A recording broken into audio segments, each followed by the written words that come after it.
Hey, and welcome to Connect. Today, we're going to talk about the Metaverse.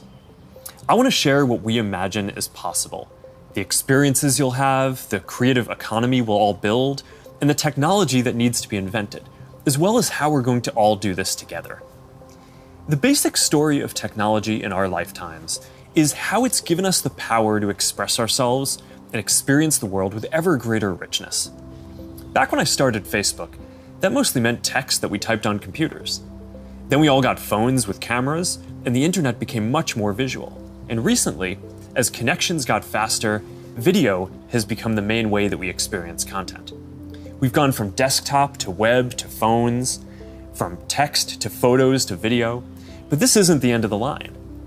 The next platform and medium will be even more immersive, an embodied internet where you're in the experience, not just looking at it. And we call this the Metaverse. And you're going to be able to do almost anything you can imagine.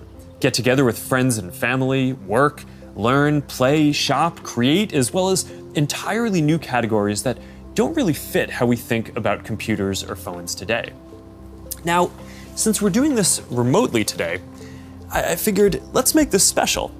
So we've put together something that I think is really going to give you a feeling for what this future could be like.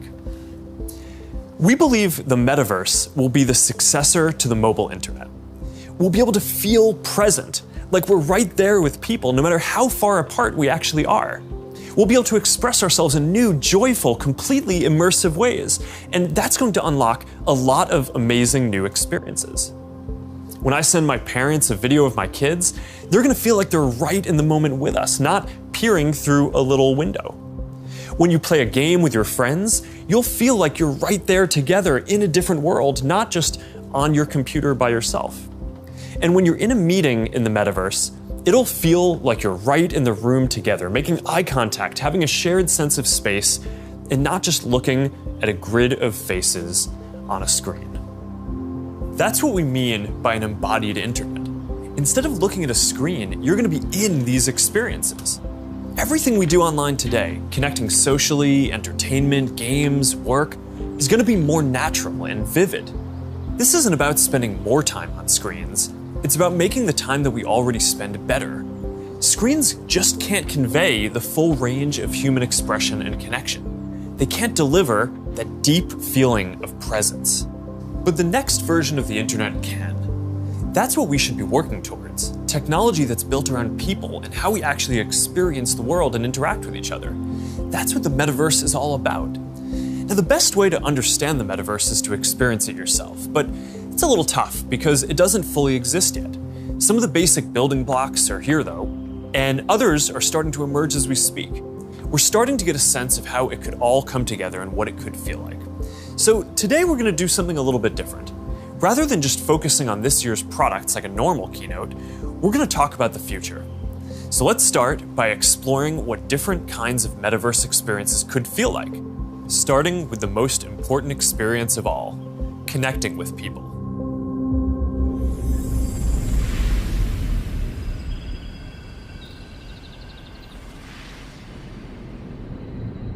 Imagine you put on your glasses or headset and you're instantly in your home space.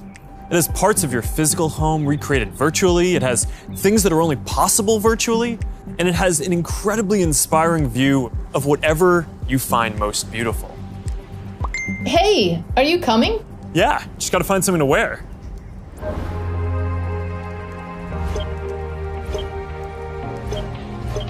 All right, perfect. Boy. Oh, hey, Mark. Hey, what's going on? Hi, Mark. What's up, Mark? Whoa, we're floating in space? Who made this place? It's awesome. Right? It's from a creator I met in LA. This place is amazing. Boz, is that you? Of course it's me. You know I had to be the robot, man. I thought I was supposed to be the robot. Whoa. I knew you were bluffing. Hey, wait. Where is Naomi? Let's call her. Naomi. Hey, should we deal you in? Hey, sorry I'm running late, but you've got to see what we're checking out. There's an artist going around Soho hiding AR pieces for people to find. 3D street art? That's cool. Send that link over so we can all look at it. This is stunning. Okay, that is something. It's awesome. I love the movement. Wait, it's disappearing. This is amazing. Hold on. I'll tip the artist and they'll extend it. Wow. Brilliant. If you guys like it here, I have another room that you're gonna love. Check out this forest room. Huh, let's see it. Koi fish that fly? That's new. This is wild. Hey, one sec, Boz, it's Priscilla. Hey, you have to see this. Beast is going crazy. Oh, I love that guy. We've got to show that to the kids. Can you also send that to my dad? I'll message him. All right, see you at home. This place is great, Boz, but there's something I got to get back to. All right, so that's a glimpse of a few ways that we're going to be able to get together and socialize in the metaverse. It's a ways off, but you can start to see some of the fundamental building blocks take shape. First, the feeling of presence. This is the defining quality of the metaverse. You're going to really feel like you're there with other people. You'll see their facial expressions, you'll see their body language, maybe figure out if they're actually holding a winning hand. All the subtle ways that we communicate that today's technology can't quite deliver. Next, there are avatars, and that's how we're going to represent ourselves in the metaverse. Avatars will be as common as profile pictures today, but instead of a static image, they're going to be living 3D representations of you. Your expressions, your gestures, that are going to make interactions much richer than anything that's possible online today. You'll probably have a photorealistic avatar for work, a stylized one for hanging out, and maybe even a fantasy one for gaming. You're going to have a wardrobe of virtual clothes for different occasions, designed by different creators and from different apps and experiences. Importantly, you should be able to bring your avatar and digital items across different apps and experiences in the metaverse. Beyond avatars, there is your home space. You're going to be able to design it to look the way you want, maybe put up your own pictures and videos and store your digital goods. You're going to be able to invite people over, play games, and hang out. You'll also even have a home office where you can work. Your home is your personal space from which you can teleport to anywhere you want. Now, speaking of teleporting, there are going to be all kinds of different spaces that people make. Rooms like the ones that we just saw, but also games and whole worlds that you can teleport in and out of whenever you want. Teleporting around the metaverse is going to be like clicking a link on the internet. It's an open standard. In order to unlock the potential of the metaverse, there needs to be interoperability. And that goes beyond just taking your avatar and digital items across different apps and experiences, which we are already building an API to support. You want to know that when you buy something or create something, that your items will be useful in a lot of contexts and you're not going to be locked into one world or platform. You want to know that you own your items, not a platform. Now, this is going to require not just technical work, like some of the important projects that are going on around crypto and NFTs in the community now. It's also going to take ecosystem building, norm setting, and new forms of governance, and this is something that we're really going to focus on. Privacy and safety need to be built into the metaverse from day one. You'll get to decide when you want to be with other people, when you want to block someone from appearing in your space, or when you want to take a break and teleport to a private bubble to be alone. You're going to be able to bring things from the physical world into the metaverse.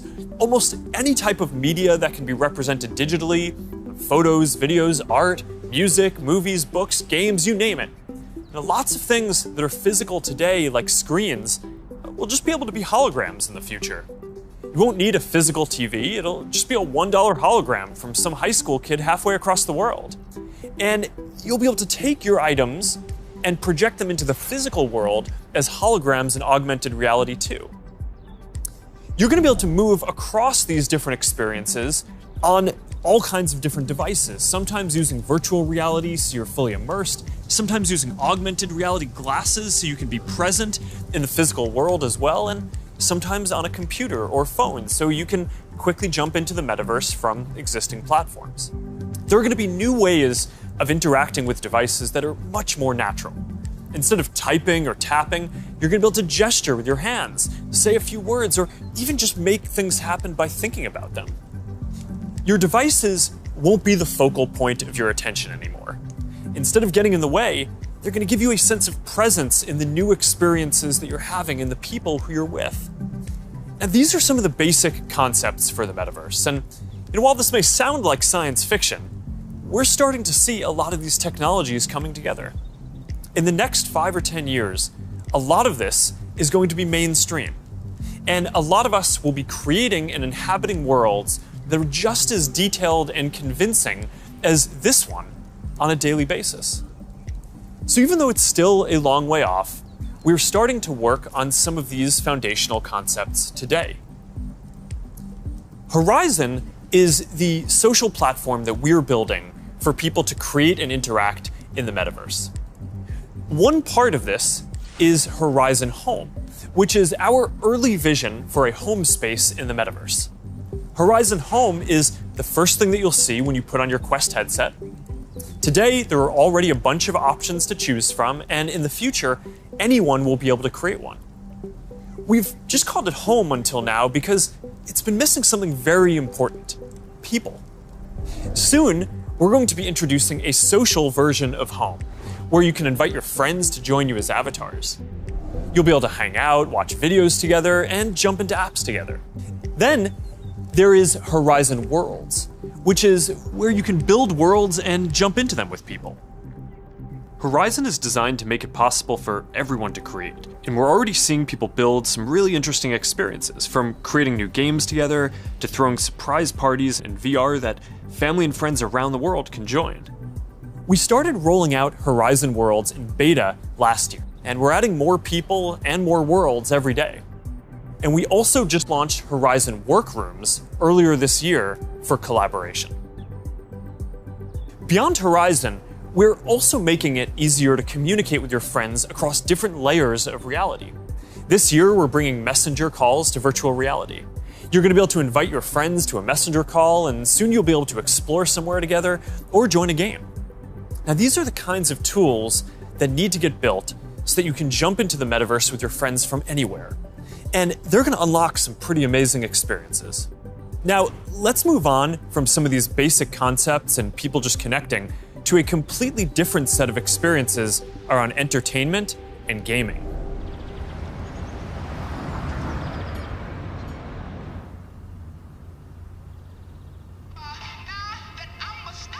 Imagine your best friend is at a concert somewhere across the world. What if you could be there with her? I'm packing all my sneakers. I never had a car. Yo. You're here!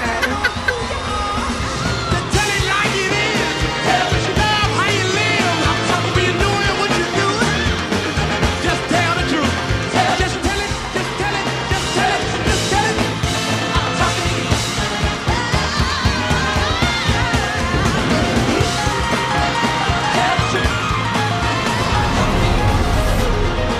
After party passes?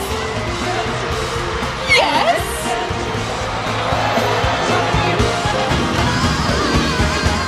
I want you to tell it like it is. Love how you live. When you're doing what you do, just tell the truth.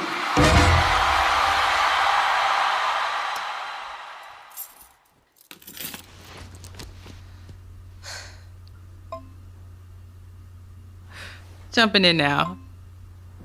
What if there was an after party that anyone could go to, no matter where they were? This is wild.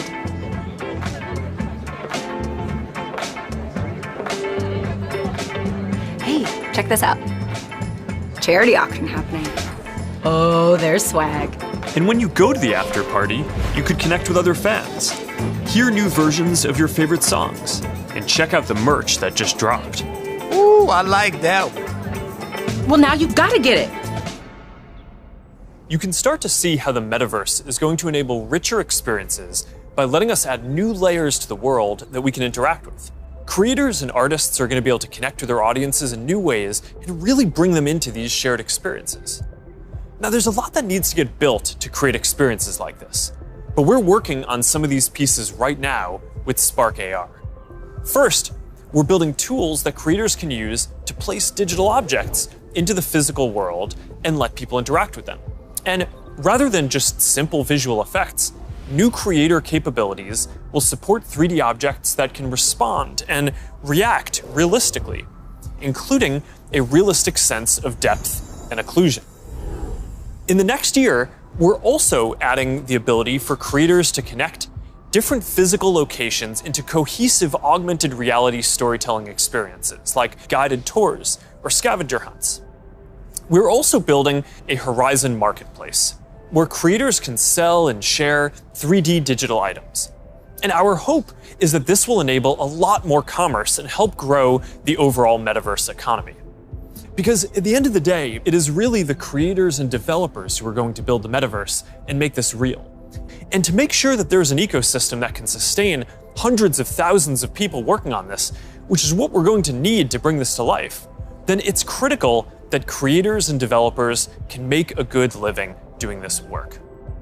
Now, if you ask people today what they thought the metaverse was, a lot of people would probably say it was a Spider-Man movie. But the people who actually follow the space would say it's about gaming. And that's because gaming provides many of the most immersive experiences, and it is the biggest entertainment industry by far. Gaming in the metaverse is going to span from immersive experiences in fantasy worlds to bringing simple games into our everyday lives through holograms. Maybe you'll play old games in new ways. So, Barcelona, huh?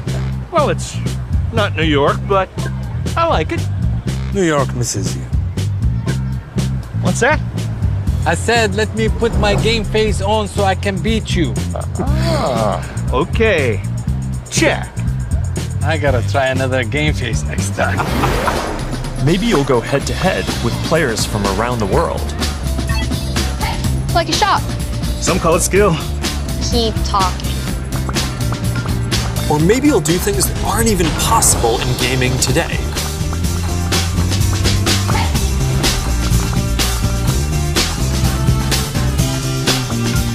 Hey Mark, down for a VR foiling sesh? Now this is more my style. Classic look. All right, nice. Oh, nice choice, Mark. Ready to shred. All right, here we go. Whoa. Whoa, hang in there, Mark. That's not good. Hit this section, boom. All right, backflip. Yoo-hoo! I've got an idea. Hey, where are you going? Gotta pump it to jump it. What? I didn't even know that was an option. You're not gonna catch me now. Take that, unicorn. Oh, Tube City! Kai, you're out of control. Don't worry, I'll let you win next time. All good. Oh, that was a close one. You want to go again? Maybe later. I'm gonna need a lot more sunscreen though. Oh man. Well, gaming is how a lot of people are going to step into the metaverse for the first time. It already has some of the most fully built out digital goods and the most active creator and developer communities. And major platforms like Epic are working to build out the metaverse, starting with gaming. For our part, we're heavily investing in building a healthy VR and AR ecosystem, so the game studios can keep building and gaming creators can keep creating. Now, Deb from our studios team is joining me. Deb, do you want to take us through some of the exciting games in the pipeline for Quest? Absolutely. Over the years, we've had the opportunity to work with incredible developers like Vertigo Games, the studio behind fan favorite Arizona Sunshine. I love Arizona Sunshine. That game basically got me and my friends through the first few months of the pandemic. That's awesome. If you enjoyed that, Mark, I think you'll be excited that we're partnering with Vertigo on 5 more great games from Deep Silver and others. We'll share more about this lineup very soon. Nice. What else is coming? Well, the metaverse is constantly evolving. So one of the most important aspects will be live service games that launch updates and new downloadable content regularly, like Echo VR, Beat Saber, Onward, Pistol Whip, and more. We're focused on this a lot right now, making sure games can build out active communities. Beat Saber has a passionate community. Oh, I love Beat Saber. So do I. And Beat Saber just passed $100 million in lifetime revenue on Quest alone. It's a great example of a game that keeps releasing fresh content. They've actually been working on evolving the way that you interact with the tracks and feel the music. Also, the team has been working on something really cool. Check this out.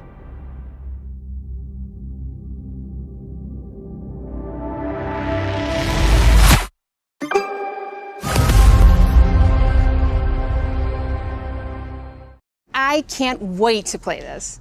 And they keep partnering with incredible artists to release new music packs all the time. Did you play the Billie Eilish music pack last month? Yeah, a little more than I should have. I probably should have been working more on this Metaverse presentation. Well, they have a great lineup of artists for 2022. And there's one more epic surprise before the end of the year. So stay tuned. Okay, have you played Population 1? I mean, yeah, I love the game so much that... For those who haven't, Population 1 is a thrilling battle royale that is only possible in VR. Since its launch at Connect last year, it has become one of the highest earning games on Quest and the biggest multiplayer FPS on the platform. You can have up to 24 people in at once for a match. We're super excited to keep launching big updates, like an all-new autumn event later in November and a Winter Wonderland update in December.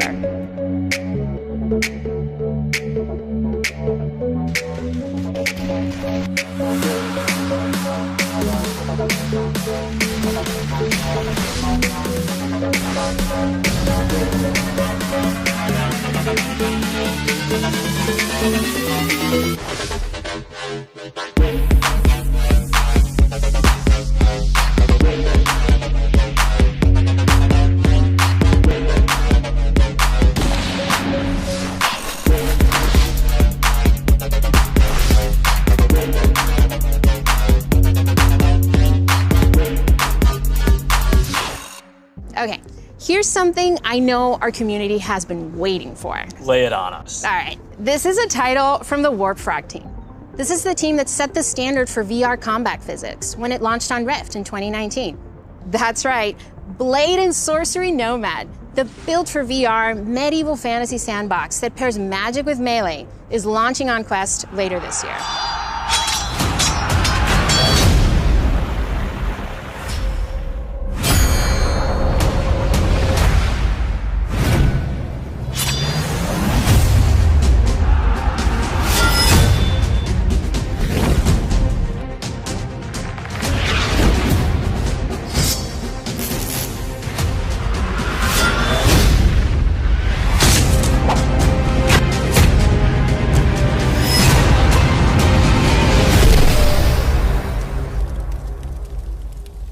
For more gaming updates, look out for the 2022 Oculus Gaming Showcase. It's going to be loaded with news you won't want to miss. But Mark, I believe you have some news for us as well. Yeah, you know, I have to say, it's really impressive to see this lineup come together over the last few years, but there's one project that I'm really looking forward to.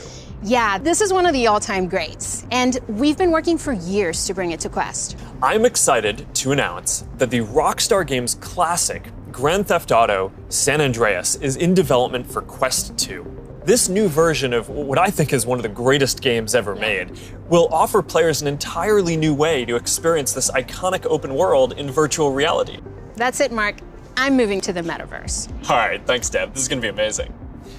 Now, a lot of the most interesting games out there take advantage of how you can move around physically. Being able to look anywhere, move freely, it's just a fundamentally different experience from staring at a screen. This quality of being physically embodied and able to interact with the world and move around inside it, that opens up some completely new experiences that didn't really make sense before on 2D phones or computers.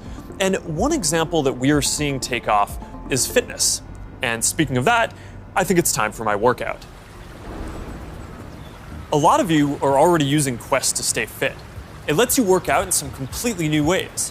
It's kind of like a Peloton, but instead of a bike, you just have your VR headset, and with it you can do anything from boxing lessons to sword fighting to even dancing.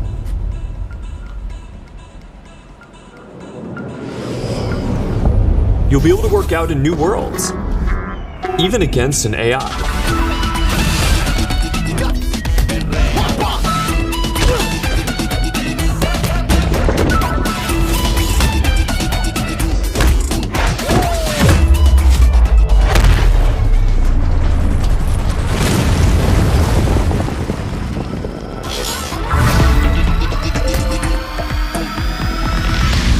Maybe you'll get some friends together for some 3-on-3. Maybe play pickup with people on the other side of the world.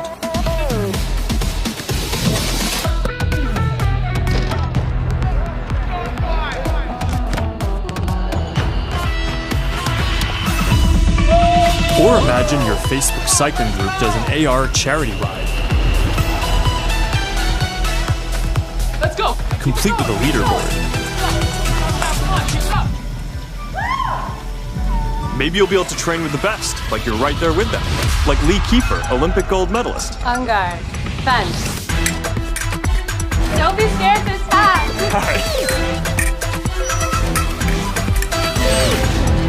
You seem like a natural. Whoa. All right, that's a little too realistic. See you later, Lee. That was fun. Good job, Mark. And that's what fitness will be like in the metaverse. Now, I think we're going to see a lot more unique experiences emerging around fitness that take advantage of the full immersion in interactive training. Speaking of which, Supernatural just added boxing to its lineup, FitXR has new fitness studios coming next year, and Player 22 by Rezzil, which is currently used by pro athletes, is adding guided and hand-tracked bodyweight exercises soon. We're making a fitness accessories pack that makes Quest 2 more comfortable, with controller grips for when things get a bit intense, and a facial interface that you can wipe the sweat off of, making your sessions more comfortable. And that's all coming next year. But enough with the fun and games. It's time for everyone's favorite: work. Over the last year and a half, a lot of us who work in offices have gone remote. And while I miss seeing the people I work with, I think remote work is here to stay for a lot of people. So we're going to need better tools to work together. Let's take a look at what working in the metaverse will be like. Imagine if you could be at the office without the commute. You would still have that sense of presence, shared physical space, those chance interactions that make your day all accessible from anywhere. Now imagine that you have your perfect work setup and you can actually do more than you could in your regular work setup. And on top of all that, you can keep wearing your favorite sweatpants. Looking good. Let's get together real quick for a debrief.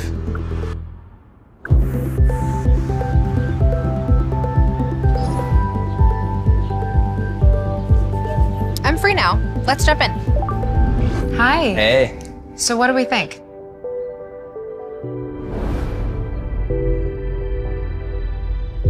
I think it's ready. Great. I'll prep it for the presentation. All right. Good luck. Imagine a space where you can tune out distractions and focus on the task at hand. And when you're ready to share what you've been working on, you can present it as if you're right there with the team. Wait, where's Mark? I think he's in the middle of something. You can already see some of these elements in Horizon Workrooms, which we launched a couple of months ago. Later this year, we plan to introduce room customization, so you can put your own logos and posters in your workrooms. We're also introducing a new office space in Horizon Home, for when you want your perfect workspace to do some focused work or just cross a few things off your to-do list. We're also announcing 2D progressive web apps for the Quest Store, and as a new developer frameworks, they're easier to build. So you can drop in and check on a work project while you're in VR using services like Dropbox and Slack, or stay connected with Facebook and Instagram. This starts bringing more of your 2D internet services into the metaverse. And as we've focused more on work, and frankly, as we've heard your feedback more broadly, we're working on making it so you can log into Quest with an account other than your personal Facebook account. We're starting to test support for work accounts soon, and we're working on making a broader shift here within the next year. I know this is a big deal for a lot of people. Not everyone wants their social media profile linked to all these other experiences, and I get that, especially as the metaverse expands. And I'll share more about that later. But I'm genuinely optimistic about work in the metaverse. We know from the last couple of years that a lot of people can effectively work from anywhere. But hybrid is going to be a lot more complex, when some people are together and others are still remote. So giving everyone the tools to be present, no matter where they are, whether as a hologram sitting next to you in a physical meeting, or in a discussion taking place in the metaverse, that's going to be a game changer. I think this could be very positive for our society and economy. Giving people access to jobs in more places, no matter where they live, will be a big deal for spreading opportunity to more people.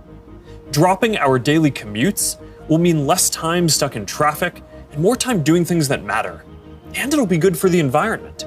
Actually, if you travel for work, and working in the metaverse means that you just take one less flight each year, that's probably better than almost anything else that you can do for the environment. I think working in the metaverse is going to feel like a huge step forward. And these dynamics, like the ability to teleport places with people and interact around shared projects in virtual space, they're going to be valuable in a lot of other categories of experiences too. So now Marnie, our Chief Business Officer, is going to take us through some of them. Thanks, Mark. We'll see you in a minute. What if you could learn about anything in the world just by bringing it closer to you? So, we're gonna have an astrophysicist in the family. Actually, I have to write this paper. Will you help me? Let's take a closer look. What part of the solar system are we talking about? Saturn. If you were taking astrophysics, you could study in the metaverse. Did you know the rings are made up of billions of icy particles? Really? Look at this.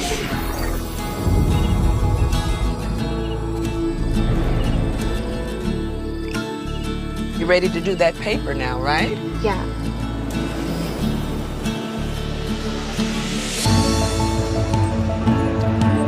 In the metaverse, you'll be able to teleport not just to any place, but any time as well. Ancient Rome. Imagine standing on the streets, hearing the sounds, visiting the markets, to get a sense of the rhythm of life over 2,000 years ago. Imagine learning how the Forum was built by actually seeing the Forum get built right in front of you.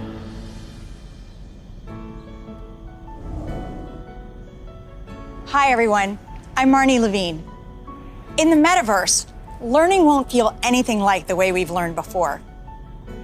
With a headset or glasses, you'll be able to pull up schematics for your studying, or maybe even the service manual for a vehicle you're learning to repair.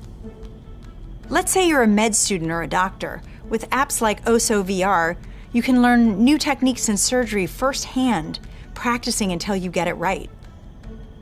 Or, if you're studying Earth science, you could swim through the Great Barrier Reef, get up close to Earth's mightiest insects with your instructor, David Attenborough, whose VR documentary is playing now in Oculus TV. This is a world of intrigue, a world of wonder, a secret world hidden to the human eye. Explore the extraordinary world of Micro Monsters 3D with me, David Attenborough. This is just one of the ways we're going to learn in the future.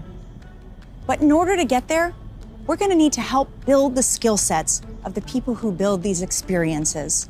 So we're setting aside $150 million to train the next generation of creators to build immersive learning content and increase access to devices. And to help more creators make a living building AR effects using Spark AR, we're going to establish a professional curriculum and certification process, make it easier to monetize, and put our Spark AR curriculum on Coursera and edX.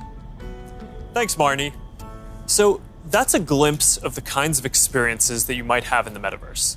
From connecting with friends, to gaming and entertainment, to work and education, and creation and commerce. Now, let's talk about how creators and developers are going to build all of this, and about the economy that we all need to create. The last few years have been humbling for me and our company in a lot of ways. One of the main lessons that I've learned is that building products isn't enough.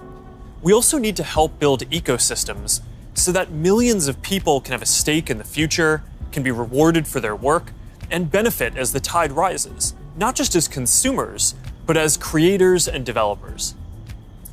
But this period has also been humbling because as big of a company as we are, we've also learned what it is like to build for other platforms. And living under their rules has profoundly shaped my views on the tech industry. Most of all, I've come to believe that the lack of choice and high fees are stifling innovation, stopping people from building new things, and holding back the entire internet economy. We've tried to take a different approach. We want to serve as many people as possible, which means working to make our services cost less, not more. Our mobile apps are free.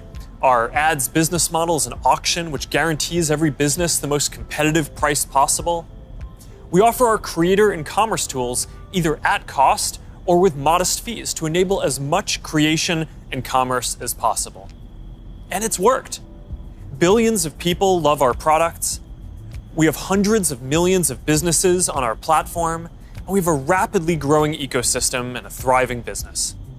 That's the approach that we want to take to help build the metaverse too. We plan to continue to either subsidize our devices or sell them at cost to make them available to more people. We'll continue supporting sideloading and linking to PCs so consumers and developers have choice rather than forcing them to use the Quest store to find apps or reach customers. And we'll aim to offer developer and creator services with low fees in as many cases as possible so we can maximize the overall creator economy, while recognizing that to keep investing in this future, we'll need to keep some fees higher for some period to make sure that we don't lose too much money on this program overall. After all, while a growing number of developers are already profitable, we expect to invest many billions of dollars for years to come before the metaverse reaches scale. Our hope, though, is that if we all work at it, then within the next decade, the metaverse will reach 1 billion people, host hundreds of billions of dollars of digital commerce, and support jobs for millions of creators and developers. We'll try to lay out how some of this commerce model will work, but I also want to be upfront about the fact that there's a ton that we just don't know yet.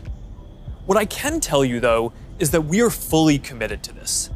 It is the next chapter of our work, and we believe for the internet overall. And our strategy and track record show that we will do everything we believe is sustainable to grow the community, the creator economy, and the developer ecosystem. And to tell us more about all of that, here's Vishal, our head of Metaverse products. Thanks, Mark. As you said, our approach is to serve as many people, creators, and businesses as we can by keeping fees as low as possible and offering choice. As a company, we have been investing in commerce and creators for many years, but let me take a moment and explain how this will all come to life in the metaverse. For people, the metaverse will offer more choice than we've ever seen before. And most importantly, there will be a real sense of continuity where the things you buy are always available to you. Today, much of what you buy on the internet is inside a single app, website, or game. You might buy a custom skin for your gaming avatar, but you can't take it with you when you move to a new space. In the physical world, that would be the equivalent of buying your favorite sports team's jersey and never be able to wear it outside the stadium. In the future, you will be able to buy digital clothes for your avatar and then wear them into the metaverse more broadly. For creators, our goal is to provide a way for as many creators as possible to build a business in the metaverse. One thing we've learned from today's digital platforms is that we can't artificially limit innovation. We need to enable as many different types of creators as possible to unlock the best ideas. There will be many different kinds of creators in the metaverse. Creators who make digital objects, creators who offer services and experiences, and those who build entire worlds like game creators do today. We also want creators to have the biggest possible audiences. If a creator designs a signature effect to surround avatars, their fans should be able to buy it and then visit different spaces to show it off to their friends. Frankly, if a creator builds any experience, all of their fans should be able to enjoy it. Businesses will be creators too, building out digital spaces or even digital worlds. They'll sell both physical and digital goods, as well as experiences and services. And they'll be able to use ads to ensure the right customers find what they've created. Speaking of buying things, we're also exploring new types of ownership models and entitlements to ensure people feel confident that they actually own something. This will make it easier for people to sell limited edition digital objects like NFTs, display them in their digital spaces, and even resell them to the next person securely. In short, the metaverse will remove many of the physical constraints we see on commerce today and make entirely new businesses possible. While this is very exciting, the metaverse is all about co-creating.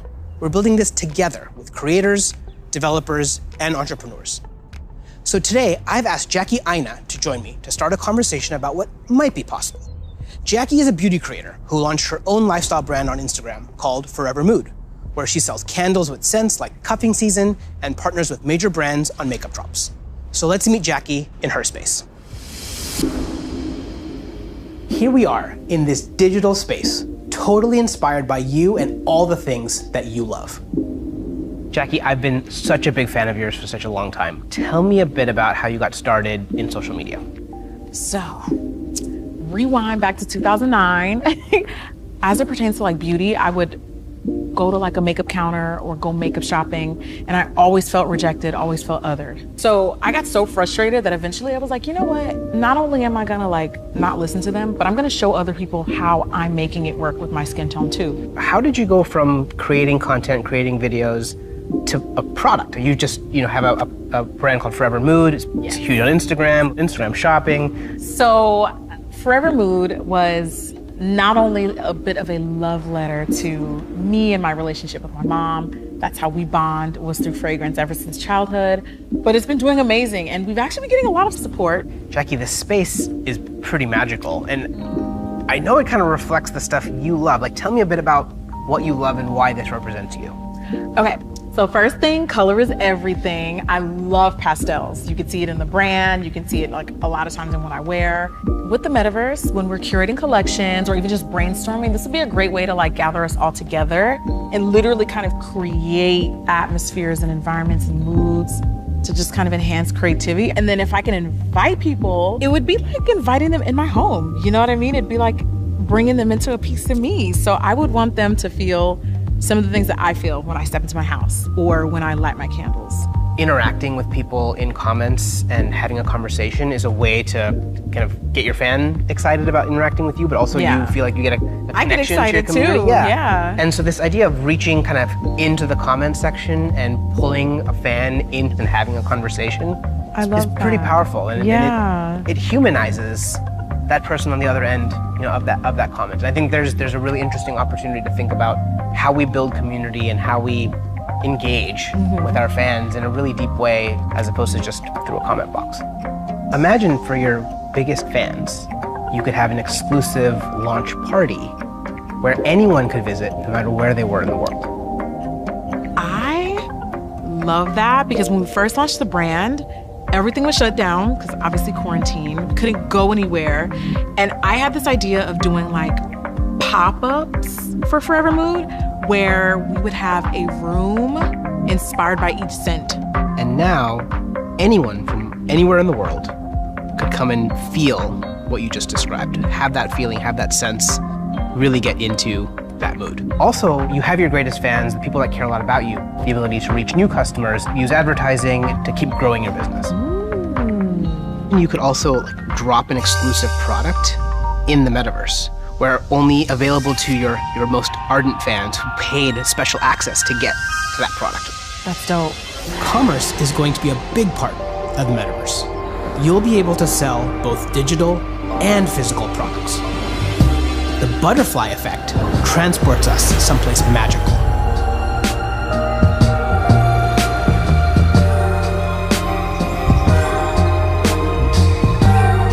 So beautiful. So Jackie, as we walk through this amazing world, what does the Metaverse mean to you? I just feel like this is like endless possibilities with my imagination. I can't even begin to imagine how meaningful the Metaverse will be thanks to creators like you.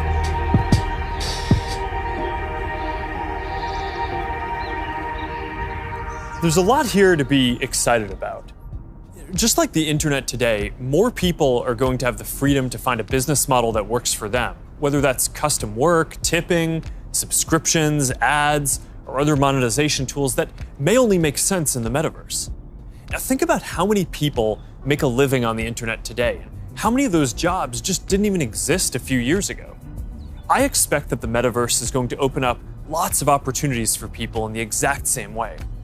Now, we have confidence in this general direction, and we're investing significantly in building for this future, but the reality is that no one knows exactly which models are going to work and make this sustainable.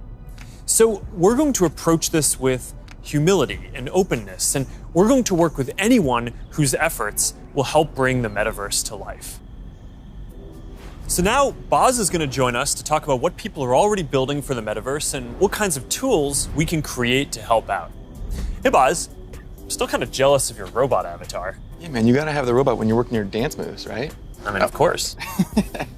Look, Mark, we've been working on Facebook Reality Labs for a long time, but we always kept the same vision, which is that we want to build tools that help people feel connected anytime, anywhere.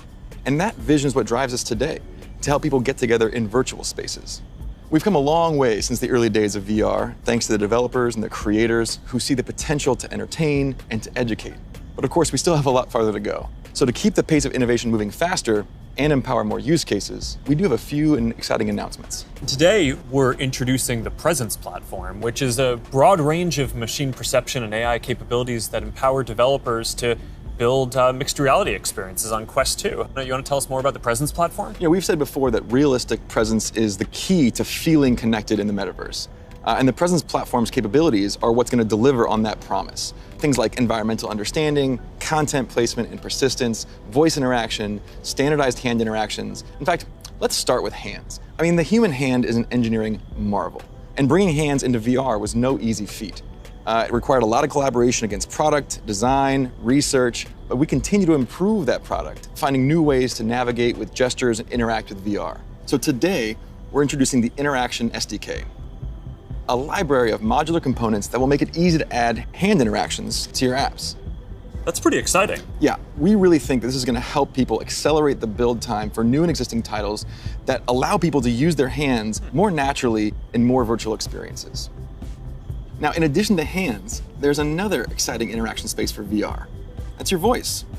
The Voice SDK lets developers integrate voice input into their games and apps so they can create new gameplay and navigation. So soon, you'll be able to jump into a FitXR workout and shake up your routine just by saying, "Surprise me."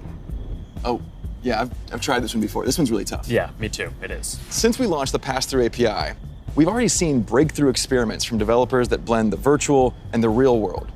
Soon, with our next SDK release, developers will be able to ship their mixed reality apps on the Oculus Store and an App Lab. Now, of course, access to pass-through by itself is not enough. To achieve that rich mixed reality experience, apps also need to be aware of things in the room and, blend the virtual objects with the physical environment around them so they can coexist in the same space. So developers want to be able to place, persistent world-locked content like animated holograms or your Instagram feed in your real space. And tools like spatial anchors and scene understanding capabilities will help make these mixed reality experiences feel seamless. Now, I'd gladly nerd out with you on the technical details of this with you. I know. But I think it's better to show you. Load the world beyond. This is Api. Api, come on, Api. Who's a good persistent state virtual object layered on an interactive pass-through environment? Oh, you are. Yes, you are. Api, sit. Pets in the metaverse, man. Just as stubborn as they are in the physical world. You know, Buzz, I always really wanted a forest in my living room. Did you? Not really. I'm looking forward to how developers are going to be able to build a new generation of mixed reality experiences on Quest 2. And it also gives us a glimpse of the kind of worlds that people are going to be able to build. Now let's talk about augmented reality. With Spark, we've really focused on those use cases that allow people to both stay engaged with the world around them, but also stay connected to the people that they're not around. And creators are really leading the way here. And we're doing everything we can to support them with our know-how, with our resources, and of course, with tools. And for more on that, I'd like to say hi to Sue, the product director at Facebook Reality Labs and the head of Spark AR. Thanks, guys. Spark AR is focused on building AR experiences that empower people to be more connected and at the same time, more present with the world around them. And creators are helping us build these experiences of today while exploring the possibilities of tomorrow. Fundamentally, we're democratizing AR creation and enabling a global community with the tools and knowledge necessary to develop the AR content and experiences that people love to use. Programs like AR Curriculum enrolled over 22,000 creators in less than a year, and we're adding additional programming to support more advanced creators. And the depth and breadth of content would not be possible without these creators. In 1 week alone, you'll see effects that bring moments like landing on Mars or the launch of a new album to life, all by tapping into everyone's imaginations. We're also powering experiences across Facebook, so imagine playing that AR battleship game from your phone with a friend in the metaverse or on an augmented call. How cool, right? Right now, we have over 600,000 creators in our community with diverse needs and motivations for using AR to engage with their fans and audiences. We know people, more than 700 million monthly across the Facebook family of apps, are already using AR a ton. We see over 80 billion effects applied per month, and we want to make it even easier for anyone to find their spark. So we created a tool, codenamed Polar, that makes AR creation possible for novice creators who have no prior experience in art, 2D or 3D design, or programming. Think paint by numbers. So creators whose first love might be photography, video, or dance can enhance their content for their own special effects. And that's an important piece of this vision and this community. It's open to anyone and everyone who's curious. And the Metaverse is well positioned to be a strong digital economy for creators from all walks of life. This is primitive to a functioning Metaverse. And we want to make sure creators are ready to share their creativity and capitalize on this emerging opportunity from day one. Thanks, Sue. So that's some of the software platform that needs to get built to deliver the Metaverse. But there are other important considerations here too. Hey, Nick. Hey, Mark. Hope I'm not interrupting. You got a sec? Have you got Oppie with you? I think Oppie's still in the virtual forest, but I always have time for you. What's going on? Look, I just love the presentation so far. It's such visionary stuff. But as you mentioned early on, with all big technological advances, there are inevitably going to be all sorts of challenges and uncertainties. And I know you've talked about this a bit already, but people want to know how we're going to do all this in a responsible way, and especially that we play our part in helping to keep people safe and protect their privacy online. Yeah, that's right. This is incredibly important. The way I look at it is that in the past, the speed that new technologies emerged sometimes left policymakers and regulators playing catch up. So on the one hand, companies get accused of charging ahead too quickly, and on the other, tech people feel that progress can't afford to wait for the slower pace of regulation. And I really think that it doesn't have to be the case this time round, because we have years until the metaverse we envision is fully realized. So this is the start of the journey, not the end. Like I said earlier, interoperability, open standards, privacy, and safety need to be built into the metaverse from day one. And with all the novel technologies that are being developed, everyone who's building for the metaverse should be focused on building responsibly from the beginning. This is one of the lessons that I've internalized from the last 5 years. It's that you really want to emphasize these principles from the start. So at Connect last year, Boz outlined our responsible innovation principles, and the first one was never surprise people. Right, and that means being transparent about how things work, what data is collected, and how that data is used over time. It also means giving people easy-to-use safety controls, as well as age guidance and parental controls for when youngsters are using these products. And we're spending a lot of time talking with experts and getting perspectives from outside the company on what we're building, even before we build it. And this is about designing for safety and privacy and inclusion before the products even exist. And one example is what we're doing with Project Aria, our research device that helps inform the AR glasses that we're building. We're also funding external research on this. You know, last year we announced grants for research on the impact of AR, VR, and smart devices on people who aren't currently using them, especially communities whose perspectives have often been overlooked, as well as best practices for creating inclusive environments in virtual spaces. And this year, we're opening up support for even more research because we need those independent perspectives to make sure that we're living up to another one of our principles, consider everyone. And that point is so important because this is a collaborative exercise. And in particular, we need to make sure the human rights and civil rights communities are involved. So these technologies are built in a way that's inclusive and empowering. One of the advantages of starting right now is that we can collaborate with people at the very early stages of development, like what we're doing through the new fund that you announced a few weeks ago. Yeah, the XR Programs and Research Fund. It's a 2-year, $50 million investment in programs and external research with organizations all over the world, like Howard University, Women in Immersive Tech, Africa No Filter, and universities in Seoul, Hong Kong, and Singapore. And this is crucial because, as we've said, The metaverse isn't something we're building so much as it's something we're building for. Across the industry, we need to bring that same imagination and commitment to building for interoperability, openness, safety, and privacy as we do for all the other product aspects of the metaverse. These have to be fundamental building blocks, just like the other software and experiences that we've been talking about. Right. All right, thanks, Nick. So, one thing that we haven't talked about much yet is the future of hardware that will help bring the metaverse to life. We're working on multiple new products to advance the state of the art, unlock richer social interactions, and make it a lot easier to be productive. That must be Angela, our head of VR devices. Hey, Angela. Hey, Mark. Is that what I think it is? I sure hope it is. All right, come on in. So, what do you think is the most exciting thing that we're working on right now? That's hard to say. You know, we have such an exciting pipeline. But next year, we are releasing a new product that will push the boundaries of VR even further. We've codenamed it Project Cambria. So, this isn't the next Quest. It's going to be compatible with Quest, but Cambria will be a completely new, advanced, and high-end product, and it'll be at the higher end of the price spectrum too. Our plan here is to keep building out this product line to release our most advanced technology before we can hit the price points that we target with Quest. All right, so let's talk about some of the new advances here. Yeah, sure. There's a ton of new tech going into Cambria. For example, your avatar will be able to make natural eye contact and reflect your facial expressions in real time. This way, people you're interacting with will have a real sense of how you're actually feeling. It does mean building more sensors into a form factor that's comfortable to wear for a while.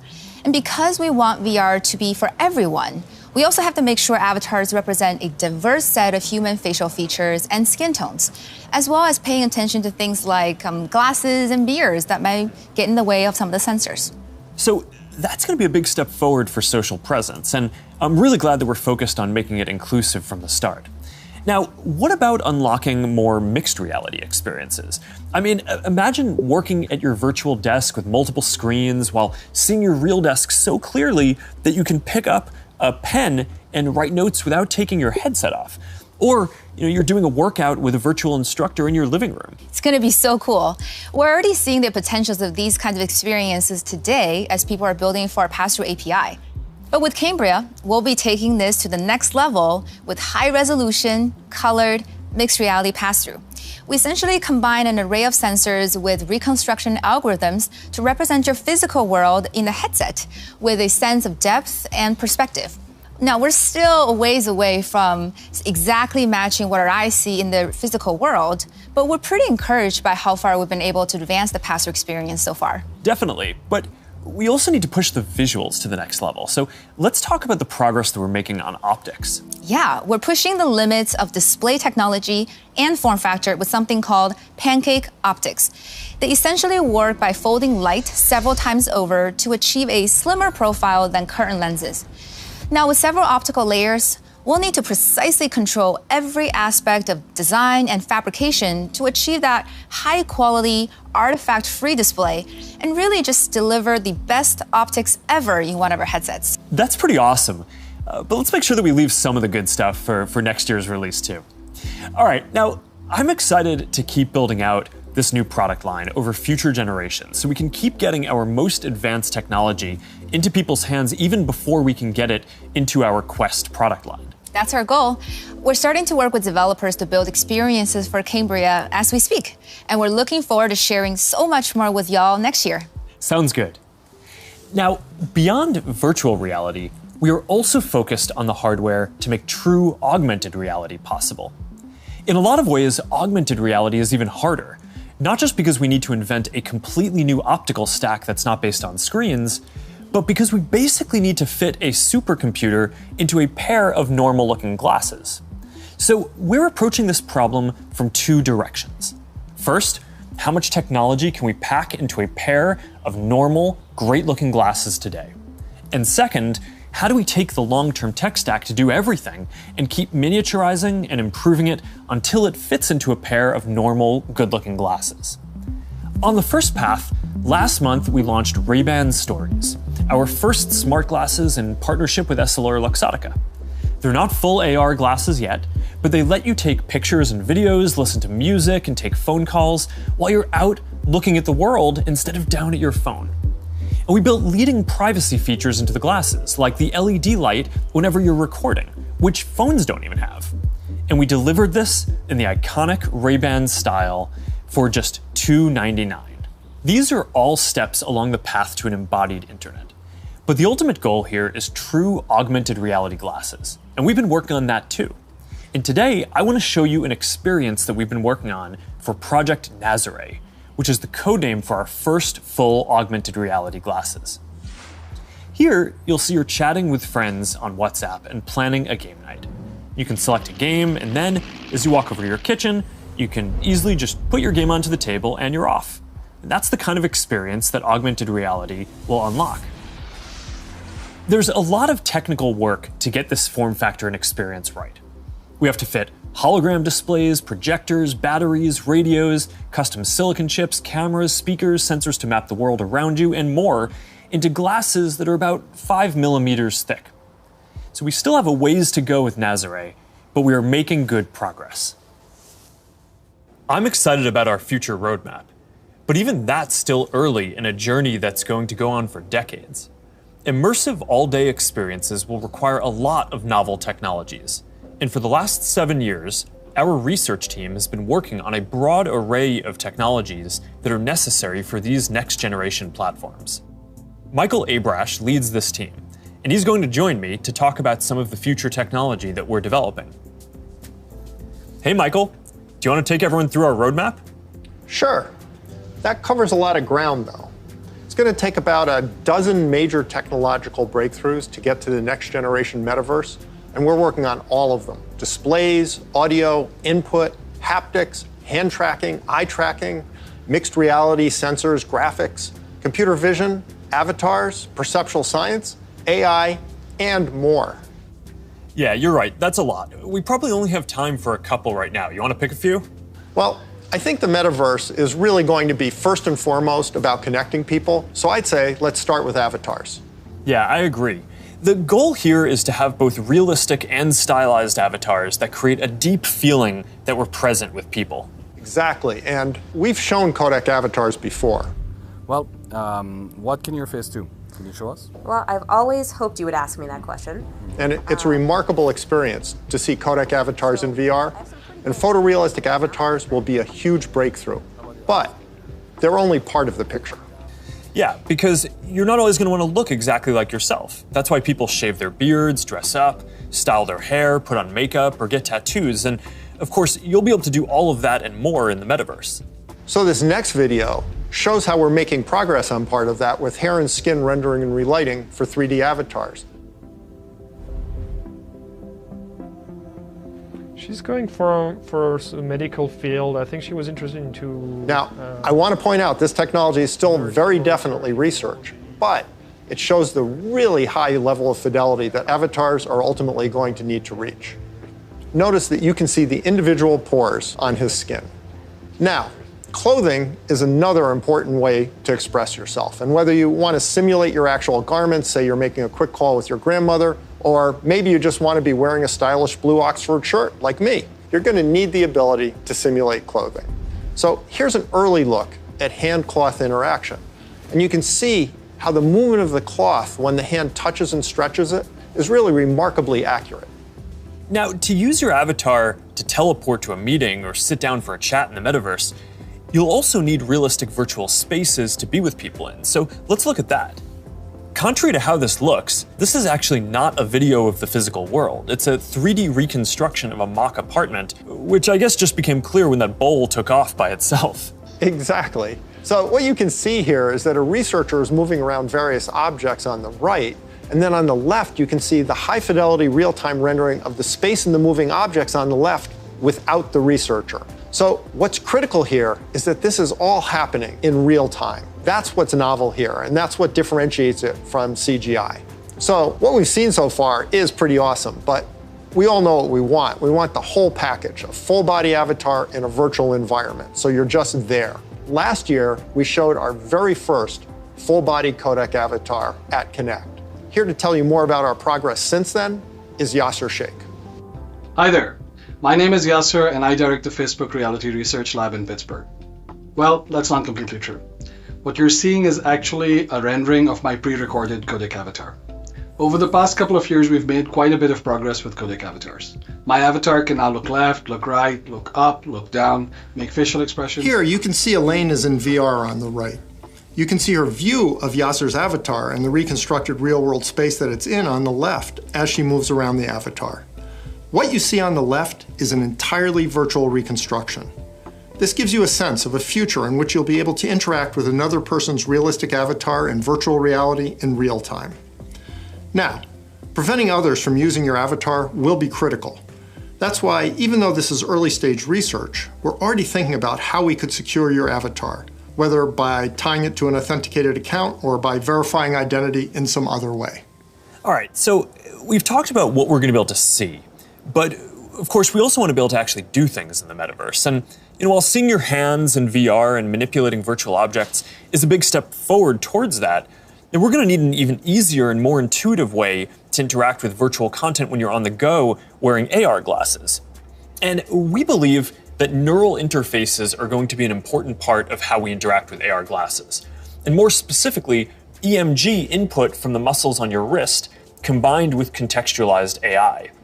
It turns out that we all have unused neuromotor pathways, and with simple and perhaps even imperceptible gestures, sensors will one day be able to translate those neuromotor signals into digital commands that enable you to control your devices. It's pretty wild. So let's take a look at what EMG input is going to be able to do and where we are with it today.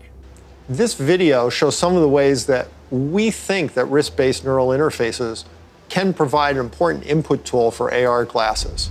So at first, that input is going to just be around enabling basic gestures, click, scroll, select. But as the technology evolves, EMG input could potentially unlock full-speed typing, and it could give you subtle, personalized controls that you can use in any situation. This is genuinely unprecedented technology.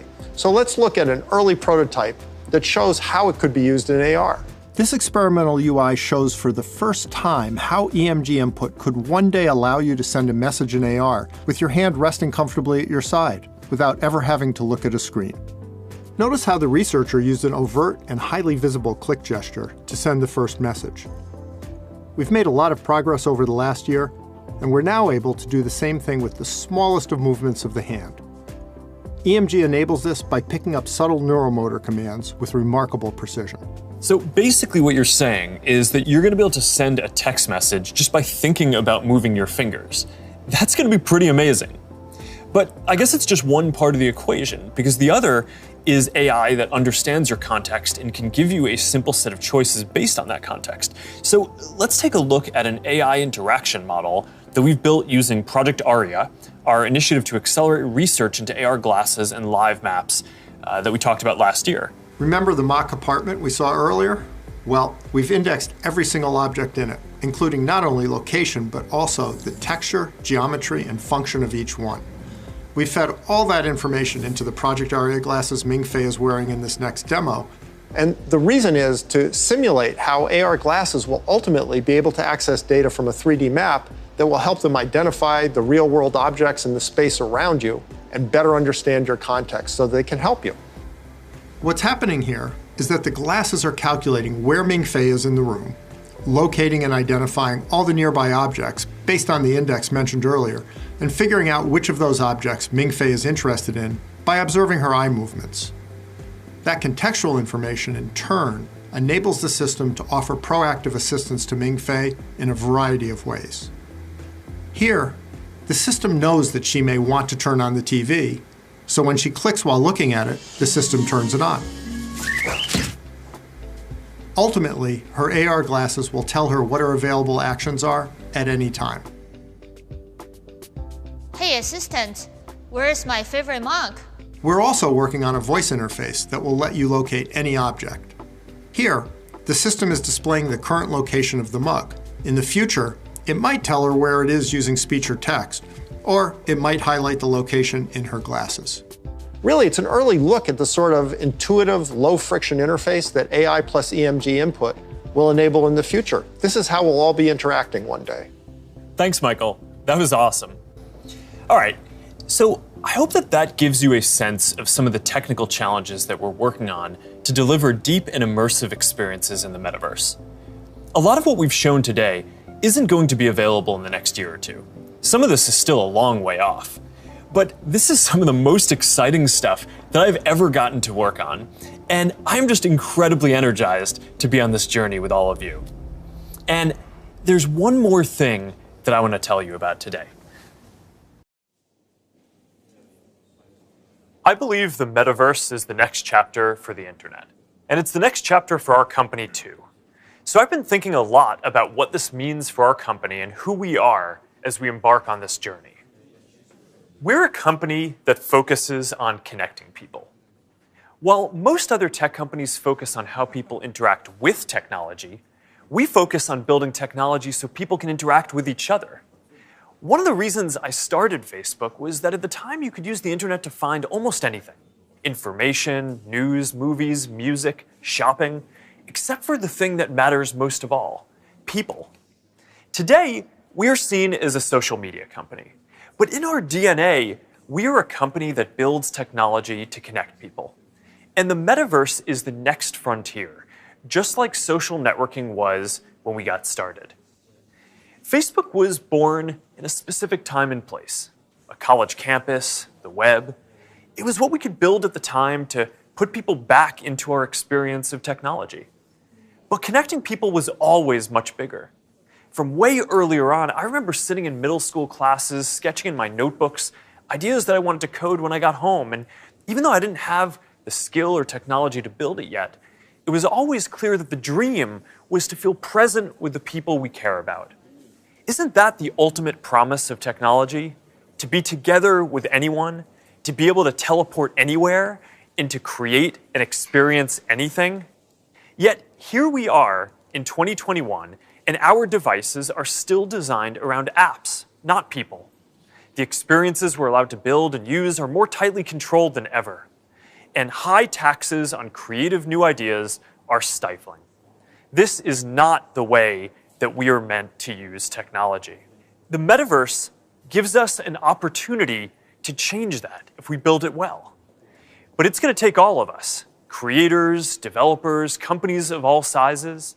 Together, we can finally put people at the center of our technology and deliver an experience where we are present with each other. Together, we can create a more open platform with more ways to discover experiences and more interoperability between them. And together, we can unlock a massively bigger creative economy. I know the internet story isn't straightforward. Every chapter means new voices and new ideas, and yes, there will be challenges and risks and disruption of established interests. But there will also be opportunities and benefits that we can't even imagine yet. For connection, for creation, for learning, and joy. We'll all need to work together from the beginning to bring the best possible version of this future to life. A future where, with just a pair of glasses, you will be able to step beyond the physical world and into the kinds of experiences that we have talked about today. I've been thinking a lot about our identity as we begin this next chapter. Facebook is one of the most used products in the history of the world. It is an iconic social media brand. But increasingly, it just doesn't encompass everything that we do. Instagram, WhatsApp, Messenger, Quest, now Horizon, Nazare, and more. Building our social media apps will always be an important focus for us. But right now, our brand is so tightly linked to one product that it can't possibly represent everything that we're doing today, let alone in the future. Over time, I hope that we are seen as a metaverse company. And I want to anchor our work and our identity on what we are building towards. We just announced that we are making a fundamental change to our company. We're now looking at and reporting on our business as two different segments. One for our family of apps, and one for our work on future platforms. And as part of this, it is time for us to adopt a new company brand to encompass everything that we do. To reflect who we are and what we hope to build, I am proud to announce that starting today, our company is now Meta. Our mission remains the same. It's still about bringing people together. Our apps and their brands, they're not changing either. And we are still the company that designs technology around people. But now we have a new North Star to help bring the metaverse to life. And we have a new name that reflects the full breadth of what we do and the future that we want to help build. From now on, we're going to be Metaverse first, not Facebook first. That means that over time, you won't need to use Facebook to use our other services. And as our new brand starts showing up in our products, I hope that people come to know the Meta brand and the future that we stand for. I used to love studying classics, and the word meta comes from the Greek word meaning beyond. For me, it symbolizes that there is always more to build. There is always a next chapter to the story.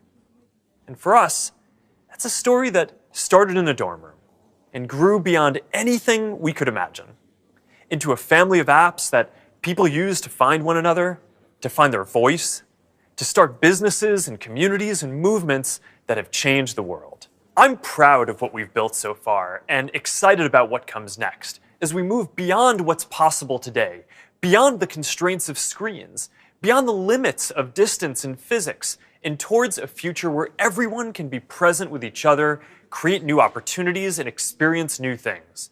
It's a future that is beyond any one company, that will be made by all of us. We have built things that have brought people together in new ways.